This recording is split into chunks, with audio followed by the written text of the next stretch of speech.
Hey everyone, this is Jennifer Beamer, owner-operator of Expertly Dyed Art by Science, and today we are going to continue on with taking our singles and plying them only if you want to. Now, I apologize for the major delay in this particular video. I made it while we were in Korea, then the computer had a meltdown, and we had to wipe and reinstall. So, I've already spun the yarn, but I had a teeny little bit extra, so I'm going to do a remake of the video. So you can see here, I've got my bobbin winder, and what I'm going to do is I'm going to make a center pole ball. You can do this in a variety of ways, and I'm going to make a 2-ply with this little bit that's left over for the video, and this is the ultimate result. Get a nice close up. So use your imagination and pretend like this was a single and that we're plying from 2 of these. But yeah, I already did that. So let's do it together. I'm going to take this off of here.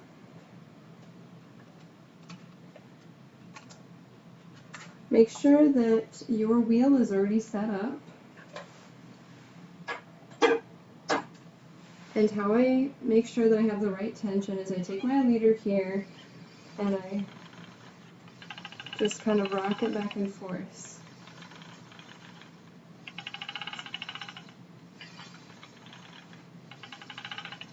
Okay.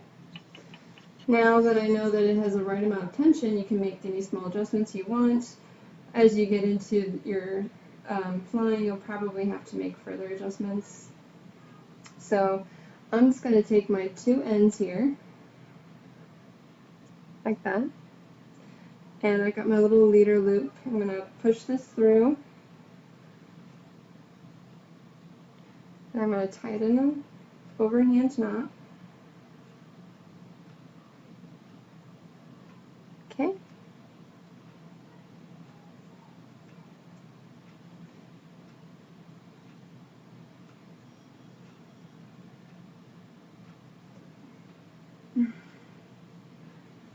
Then, just going to make sure I get all this in the frame here. I got a new setup as well as a new camera. So I'm just going to give it some treadles to get some twist built up. Now, you'll see that this is happening to me right now. Yeah, that's because this was sitting on the bobbin, and it's sitting on this bobbin for a really long time, a couple months. And the twist went dormant. So that's why you have your sample that you made earlier. If I can find the end of this, I'll show you. I probably won't be able to. Just because I'm on one camera right now, I won't be able to. Alright, so this is the piece that I already spun. And I had already checked the twist with my sample. Okay. I have a very white hand, I'm sorry about that. So you can kind of see, this is what I want the twist to look like. So even though the twist is sort of dormant at this moment, sorry about that. The twist is dormant at this point, which means it's going to kink up on itself. It's going to look a little over twisted, even when it's actually not. So this will be normal for those of you who have been doing this with me, and you were waiting for this video, and it's just now coming out, so maybe your yarn has been sitting on the bobbin for a while as well. So that's about right. I'm gonna have a couple more treadles. Yeah, see, there you go.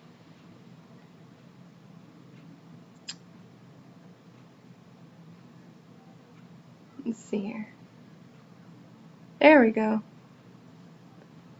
It's about the same as what you saw for the first sample that I showed you. So I'm happy with that. I'm going to put it on the bobbin, and I'm going to let it draw on. Now make sure that you advance your yarn as you ply, just like you do when you spin your singles. And because plied yarns are a little bit poofier and thicker than your singles, you'll have to advance the yarn slightly more frequently when you get started here, because it'll build up faster. It isn't as critical as when you're spinning your singles, but it still helps you build a stable cup on the bobbin. Advance it here, and then just keep spinning. And something that I like to do is, as I'm spinning, I'll hold the twist off, and I'll reduce the tension so that it can slack a little bit, and I will check to make sure that it has enough twist as I'm treadling. Okay? Show you an example here. Let me move the wheel back just a little bit so there's slightly more space. So I got my fingers pinched. See if I can get this in frame, that'd be best. Alright, I'm going to pinch there. I'm going to treadle. I'm going to release to check the tension, I'm going to check the amount of twist from the untensioned piece so that I can have a more consistent flow of yarn onto the bobbin. Okay? So, we get a little bit of this worked out here. So, all together, gonna twist, release, okay, on. Okay, I'm gonna check, almost there. Okay, we're good, on, like that. This is what I do just to check it as I go. And if I need to make any fine adjustments, maybe I accidentally over twisted it a little bit, I can draw out more for my supply and let the twist go into that piece before I put it onto the bobbin. Okay? And make sure that as you are spinning, let me bring this back here again. Sorry, it's just a little easier to move the wheel than it is the camera. So as I'm advancing this, also check to make sure that nothing looks too loose or too tight. So you can compare this plied yarn that you just put on against the stuff that you started with, so that you're consistent yard to yard. Okay? And if you aren't, now is the time to fix it. It's really a lot more of a pain to fix it after this point.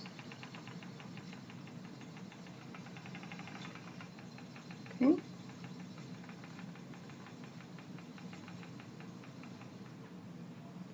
Advance that a little bit.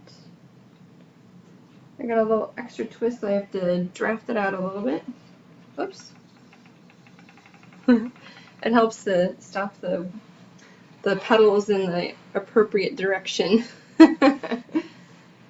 Alright, so we're just going to keep doing this, checking the twist by releasing it near the orifice, by pinching the twist at the top near the orifice and releasing the tension with your other hand so you can see how much twist is in the yarn and whether or not you need to add more or not. Okay, I'm going to keep doing this. Don't forget to advance. Let it wind on. And there you go. You just keep doing this process for the whole amount of singles that you have plied. For all the singles that you have And if you have a little bit extra like I did, if you have a ball winder, you can use the ball winder. Well, that is extremely white. You can see maybe a little better from this side. It's a ball winder. So what you'll want to do is make a center pole ball, and this is a little bit messy now because I have neared towards the end of the ball, but normally I would put 2 fingers in here to sort of help keep it open, and when it comes off, you'll pull, and it pulls off in 2 places like that. Okay, it should be very smooth when it pulls off. And if you don't have a ball winder, you can always use a paper towel roll, or you can use a toilet paper roll. Wind your yarn so that you can have access to both pieces. The first wrap that you make around the paper towel roll, leave that end out so you can access it. I made this mistake my very first time and I didn't, and it was a nightmare trying to find it. And then you have the other end. Just keep those 2 ends handy, and when you take it off the paper towel roll, try to put like 1 or 2 fingers in there, or sometimes I've used a pen or a pencil that's really smooth inside so that you don't get the yarn caught, especially if there's a lot of extra twist in it. I do this also a lot with lace yarns because it's very easy for that to get into a knotted nightmare. So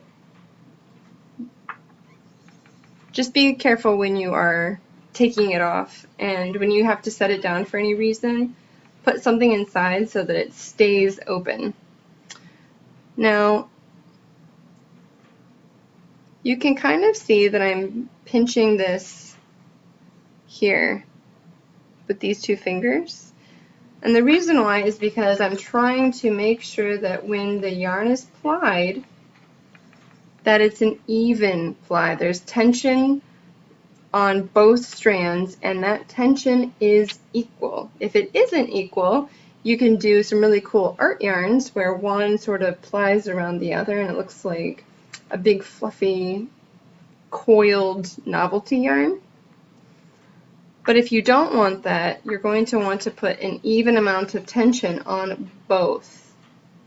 So I'm pulling both of these strands taut, okay, at the same time, same amount.